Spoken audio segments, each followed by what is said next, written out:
होगा, उस बाप का भी होगा जिसने अपने नाकारा बेटे का हौसला कभी टूटने नहीं दिया। साथ में उन परिवार वालों का भी हौसला टूट जाएगा जिन्होंने रोड एक्सीडेंट में किसी अपने को तड़पता देखा है। क्या कानून इतना अंधा हो गया है कि उनका घाव दिखाई नहीं देता?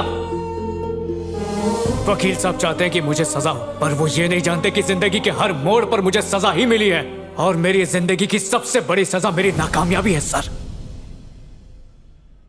की सोच रहे हो सर कि इसकी बात क्या सुनना, ये तो खुद एक फेलियर है, और मुझे फेल होने से डर नहीं लगता।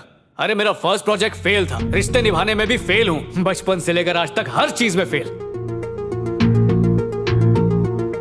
पर इन सब चीजों से मेरा हौसला कभी टूटा नहीं है योर ऑनर, बल्कि फौलाद की तरह मजबूत हुआ है। Failure is the best teacher. दुनिया का सबसे महान बल्लेबाज सचिन 10वीं फेल, सबसे बड़े उद्योगपति धीरू भाई अंबानी वो भी फेल हुए थे। बार बार जीतने वाले की जीत से हेडलाइन बनती है, पर हमेशा हारने वाला जब जीतता है तो इतिहास बनता है। प्लेन इन्वेंटर्स राइट ब्रदर्स, अगर वो अपनी नाकामी के डर से कहीं रुक जाते तो आज दुनिया के एक कोने से दूसरे कोने तक पहुंचना मुश्किल होता। वो भी शुरू में फेल हुए। जो नाकामयाबी को गले लगाना नहीं जानता वो कभी तरक्की नहीं पाता।